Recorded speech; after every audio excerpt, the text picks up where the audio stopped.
bah bonsoir tout le monde, c'est The Lilian Pizza.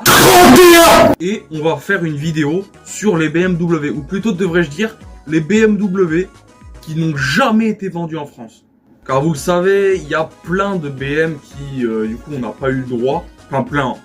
Comparé à Renault, Peugeot et même d'autres marques, c'est un truc que font souvent les constructeurs, c'est-à-dire proposer une voiture dans un pays ou un continent qui ne sera pas disponible dans un autre continent. Ce qui est compréhensible, tout le monde n'a pas forcément les mêmes goûts, les mêmes besoins. Même s'il y a des caisses, c'est quand même dommage. Donc dans cette vidéo, qui sera plutôt rapide, on va parler des BM qui sont disponibles dans d'autres pays et qui ne le sont pas chez nous, et inversement, des BM qu'on a chez nous et que chez les autres, il n'y en a pas. Commençons par l'Europe qui va être très rapide. Et en ce qui concerne la série 5 G60 et G61, la version 530D n'est juste pas disponible en France. Pour la génération précédente, F10 et S11, c'était disponible, mais ils l'ont progressivement enlevé du marché français, puis ils ont arrêté de le vendre.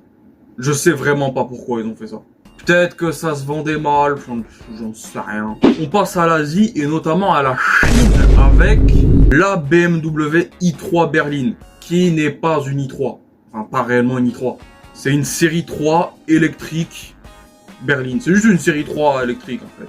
Alors, apparemment, on l'a pas en France, ou du moins on l'a sous un autre nom. Évidemment, bon, on a les modèles L, si tu veux, série 3L, enfin, c'est un peu plus longue. Parce que les Chinois, ils adorent les longues voitures et je suis un petit peu du même avis qu'eux. Enfin, pas forcément les longues voitures, mais moi, j'adore les berlines. C'est incroyable. C'est pas forcément mon type de voiture préférée, mais enfin, c'est beau, quoi, tu vois. Le fait qu'il y en ait de moins en moins sur la route, c'est dommage. Le fait qu'il n'y ait plus de Laguna, de Talisman, de 508, c'est triste, hein. C'est très triste. Il nous reste les séries 3 et tout, mais bon. Pareil pour la série 5, série 5L, et même pour les SUV, alors ça c'est bizarre. Les X1, les X3 qui sont un peu plus longs, tu vois, les L. Mention spéciale pour un véhicule qu'on trouve également au Mexique. La série 1 berline. Là je suis jaloux, vraiment là je suis jaloux. Tu peux te l'acheter au Mexique et en Chine. J'aurais voulu une version européenne, tu vois, un peu comme un classe A berline comme ils ont fait Mercedes, hein, qui est plutôt mignonne, je trouve. On passe à l'Amérique et là, on va s'attaquer à des modèles croustillants. La BMW New 6 Bavaria E3. Un modèle qu'on n'a pas eu en Europe. Ça me fait penser un peu à la série 2 ou au 1000 je sais plus combien que BMW il faisait avant. En même temps, c'est à peu près à la même époque. Quasiment l'ancêtre de la série 5, on va dire. Mais bon, version États-Unis.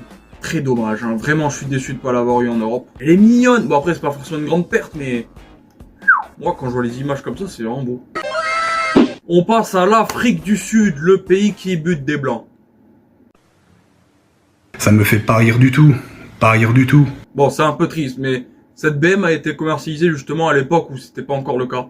Enfin, on va s'attaquer à 3 modèles, dont un que je connaissais déjà, mais bon, on va quand même passer aux 2 autres que je connaissais pas. Ils ont eu une série 7 E23 M745i, à savoir une série 7 qui a un moteur de M1.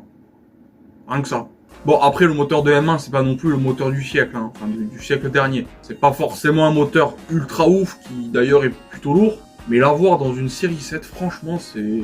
Surtout qu'il me semble que le moteur de la M1, il a été repris pour la M5. Je crois, hein, si je dis pas de conneries. Donc l'avoir dans une série 7, qui en plus c'est un gros nom, hein. M745i, c'est quasiment une M7 le truc. La prochaine, alors c'est simple, BMW E30 333i. C'est une 3 litres 3. Et là encore, c'est une exclusivité de l'Afrique du Sud. Je sais pas ce qu'ils avaient avec l'Afrique du Sud à cette époque-là. Dans le même style, mais ça c'est un peu bizarre, tu vois. C'est... en parlant de l'Afrique du Sud, c'est un peu un effet Mandela. Je pensais l'avoir en France, la E30 325IS. C'est étonnant qu'on ne l'ait pas. Ouah, putain, et il y a même une version cabriolet, alors ça... Non, au moins la cabriolet, ils auraient pu la foutre en Europe, sans déconner. Bon, je vous ai dit que ça va être une vidéo plutôt rapide, donc on va finir avec l'Océanie.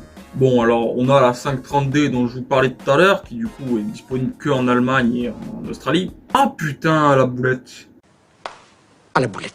Pareil qu'il y a aussi l'Australie qui a eu droit à la 333i.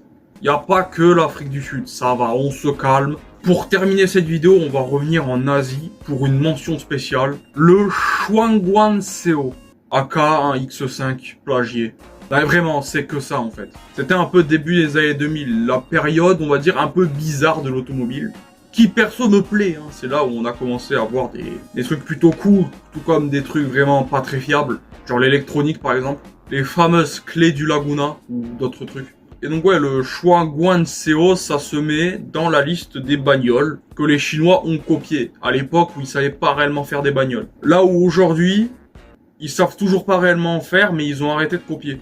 Genre plutôt de copier les voitures, ils ont appelé les designers européens pour leur designer leurs voitures. Mais ouais, faut savoir que BMW a attaqué en justice cette marque. C'est normal, même si la voiture sera jamais présente en Europe, ça te fait quand même chier quand t'as envie de vendre un véhicule quelque part que t'aies une copie qui en plus est merdique. C'est logique. Donc il y a eu un procès, je sais pas si BMW l'a gagné, j'en sais rien. Et donc voilà, c'est la fin de cette vidéo qui était plutôt rapide. N'hésitez pas à vous abonner, sinon demain, vous aurez un véhicule chinois victime de frein fantôme. Ah, ça fait peur, hein. Donc vous vous abonnez, putain!